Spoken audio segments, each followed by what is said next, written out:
El batik en realidad es una técnica muy antigua. Prácticamente hay indicios que en el siglo XIV, digamos, se desarrolló en la isla de Java, en Indonesia. También ha habido indicios en la China. O sea que es una técnica antigua. En realidad antes esta técnica, que se la llama, digamos, es dentro de las técnicas de reserva. Es lo que tiene el término más, digamos, técnico, ¿no?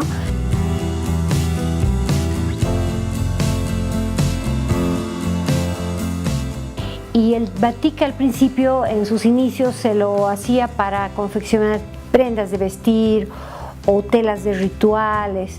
Entonces, generalmente, como era muy costoso y muy detallista, eran destinados, digamos, a la aristocracia, a la gente que tenía recursos, ¿no? Y por tantos siglos ha seguido así. Después ha pasado a África, también hay en la India se practica mucho el batik. Y a partir de la gran exposición que hubo a principios del siglo XX, en 1900, se da pues una influencia muy fuerte en los artistas, todos los artistas como Picasso, los impresionistas, los dadaístas, que empiezan a buscar otros recursos técnicos, otras inspiraciones que llegan de África, de Asia, ¿no? Pero en sus inicios es una técnica artesanal. Y de ahí en el siglo XX se ha ido dando ya que los artistas se la han asumido para hacer una técnica ya para obras únicas, obras de arte, ¿no?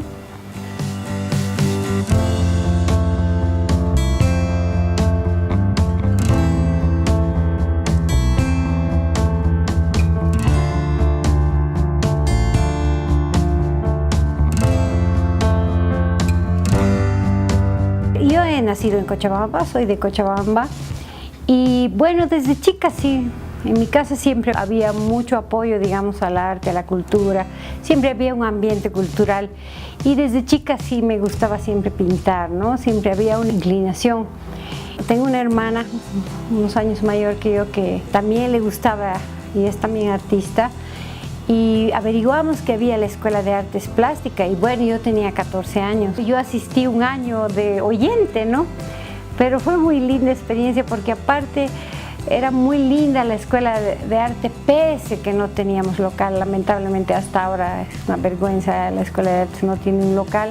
Yo salí el 80 de la Escuela de Artes y curiosamente a fin de año el Centro Patiño trajo una artista que era Margarita Riesberg, que era una señora que hacía batik, una argentina, y que dio un taller y curiosamente en ese taller éramos 80 personas que se hizo por turnos.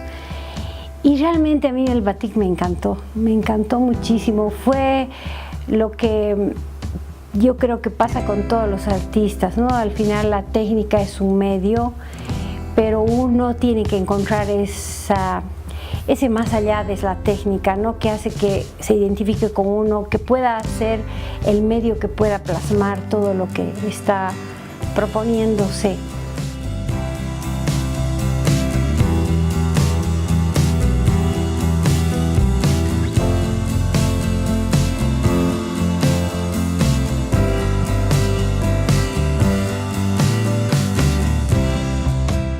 Si tenemos que agradecer a alguien la incursión del batik en Bolivia, es a doña Leonor Greco, ¿no? Es una artista que llega de Alemania de muy chica y ella a partir del 60 empieza a pintar hasta más o menos el 90. Y doña Leonor es aparte que es una gran persona, una gran artista, para mí es una artista maravillosa, ¿no? Porque además como mujer es una de las pocas artistas expresionistas.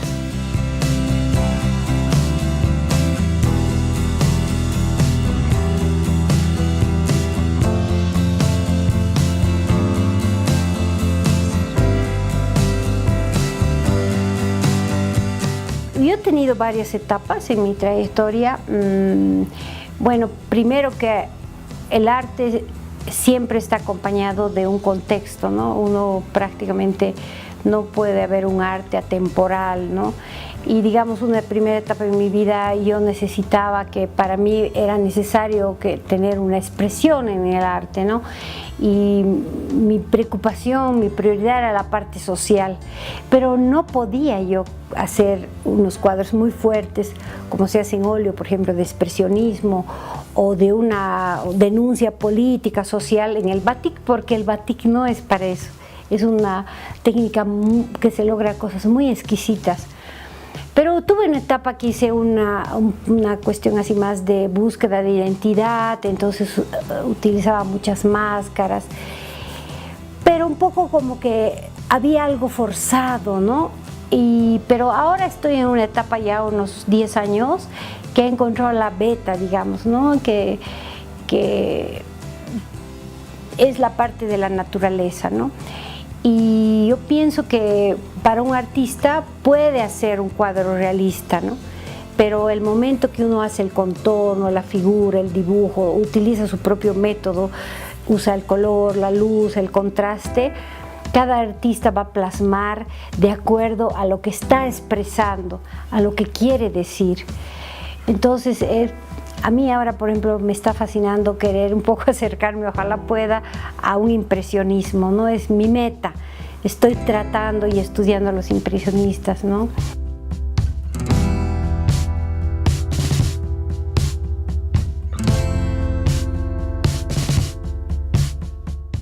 Un poco planteaba los impresionistas y era el uso del color y la luz, ¿no? El uso del color, especialmente el color como un soporte, ¿no? Un soporte de expresión. O sea, no simplemente es un mero color mezclado con otros, sino encontrar las maneras de usar esos colores y usar los contrastes de manera que ese cuadro tenga una impresión tan fuerte que motive a la gente a sentir algo más que ver un paisajito como fotito, digamos, ¿no? Esa no es mi intención, sino el representar esa naturaleza, ese paisaje para mí, pero con un gran simbolismo además de una postura personal, ¿no? de luchar por la naturaleza, ¿no? Entonces, para mí es muy importante ese ir más allá que reflejar ese cuadro, digamos, con una realidad de naturaleza o de paisaje, es ir detrás de lo que significa todo ese simbolismo que yo puedo aspirar a plasmar, ¿no? A que la gente vuelva a enamorarse de la naturaleza.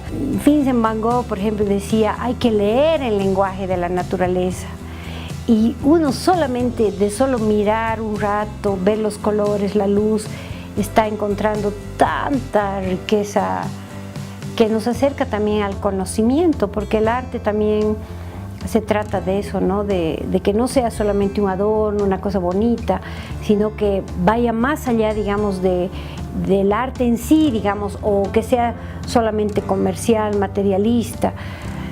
También pienso que tiene que tener esa parte del arte que yo la siento que es como que tiene un poder místico también el arte, ¿no? Que tiene algo de religioso, tiene algo de conocimiento, tiene algo de también que estamos construyendo sentimientos también, sentidos en la vida, ¿no?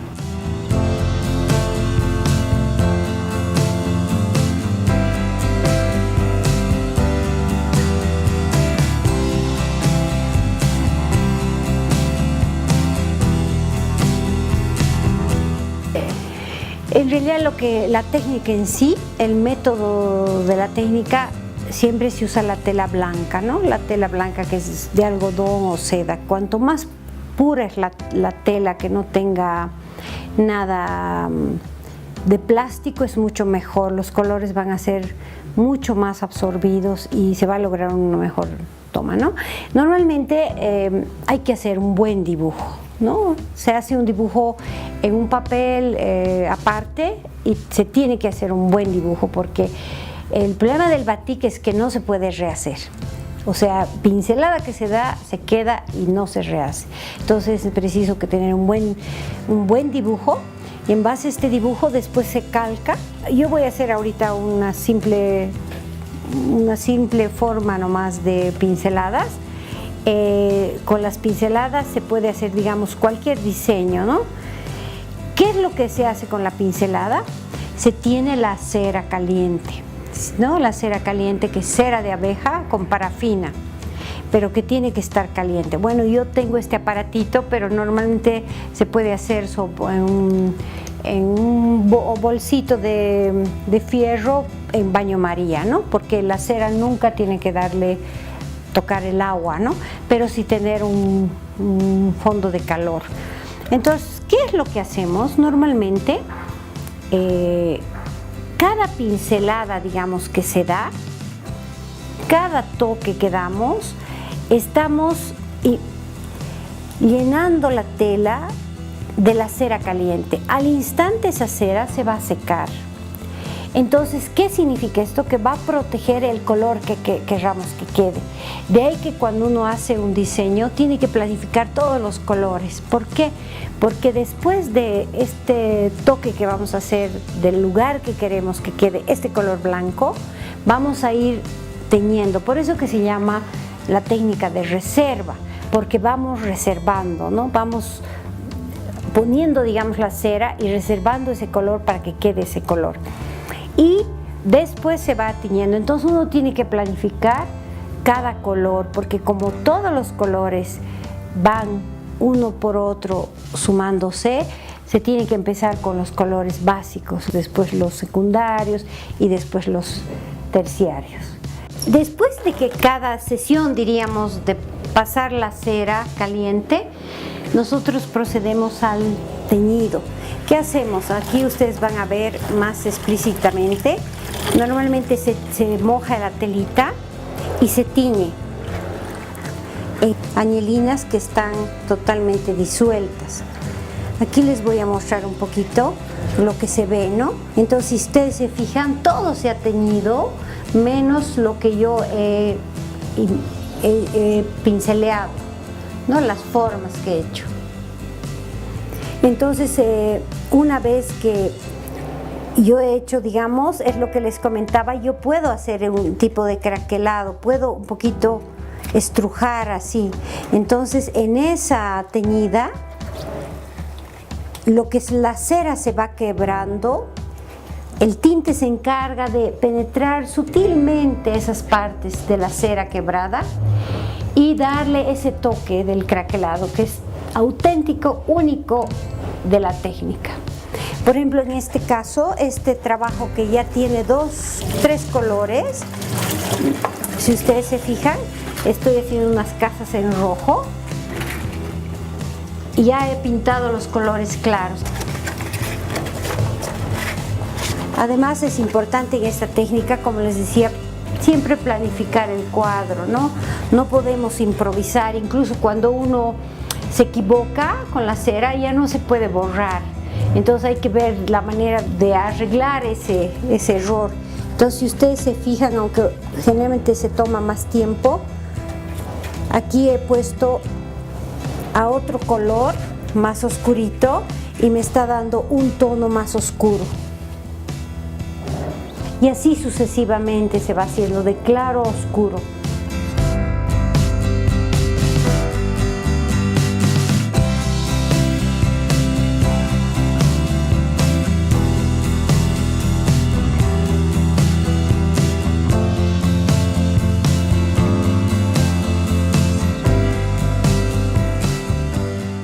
Ya está calcada la tela y esta parte blanca yo he protegido con cera. Después he teñido todo al amarillo, todo se ha teñido amarillo, menos la parte que yo he protegido con la cera. Después he pintado lo que solo quería que quede amarillo y he teñido a este color que es un amarillo oro y estoy ahorita imprimiendo donde yo quiero que quede el amarillo oro. Después lo voy a teñir al café. Lo voy a teñir al café. Cuando esté el café voy a hacer, es un nocturno, entonces lo que voy a hacer es ponerle unos toquecitos de café cuando seque la tela y lo voy a teñir a una serie de grises y azules hasta conseguir el último color. Generalmente son los negros, son los últimos colores. Una vez que yo termino el cuadro, lo tengo que planchar. ¿Por qué? Porque tenemos que sacar la cera. Y aquí viene lo hermoso del batik, lo que siempre a mí hasta ahora me cautiva, ¿no? ¿Qué pasa cuando uno va poniendo la cera? Esa cera caliente se seca, pero hay rajaduritas que quedan, o yo a propósito no he puesto bien la pinceleada, y entonces el otro color que va a penetrar esos pedacitos que no han sido cubiertos por la cera. Y también lo principal del batik, que es que yo puedo doblar un poquito, y al doblar voy a quebrar esa cera, y por esa incisión que se hace de la cera, los últimos colores penetran también. Y eso es lo que es la característica del batik, que se llama craquelado, ¿no? Si ustedes ven un cuadro de batik, siempre va a tener rayitas, no es que uno las pinta, sino es parte, digamos, de la técnica misma, que hace que en todo su proceso se va dando estos matices.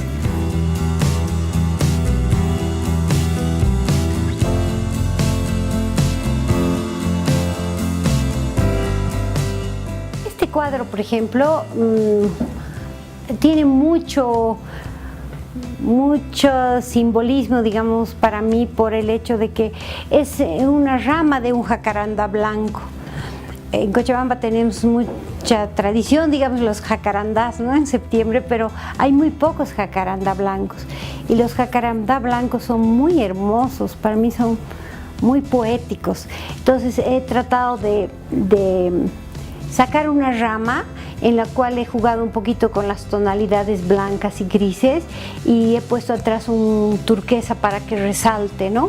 Y con, bueno, el juego de ramas entre café claro y el negro, que es el último color, ¿no? Entonces mucha gente que ve esto me dice, parece un cuadro japonés, y evidentemente porque la técnica misma es muy delicada. Este cuadro, por ejemplo, es a mi búsqueda ahora de lograr acercarme a un estilo impresionista. Es una laguna verde en Comarapa, que es realmente maravilloso, es un lugar muy bello, y lo que yo estoy queriendo tratar es utilizar mucho el reflejo, ¿no?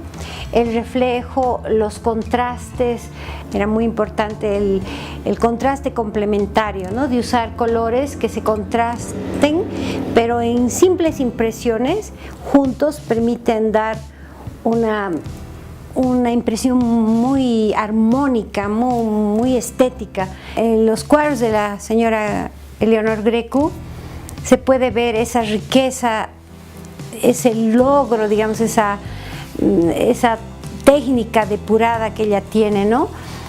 Con simples pinceladas tan simples, ella logra ciertos matices. Si ustedes se fijan acá, la sombra de la cara, las pequeñas sombras han sido de acuerdo a la intensidad que ha sido puesta la cera, y la capacidad del tinte de introducirse en esa cera que, digamos, no ha estado tan profundamente impregnada en la tela, o estos matices. Si ustedes se fijan, estos tonos normalmente en otra técnica no se dan, porque son, si ustedes se fijan, unos matices tan hermosos y tan sutiles al mismo tiempo, ¿no? Así como la pincelada es fuerte y precisa, pero sin embargo tienen un grado de exquisitez que les da el batik.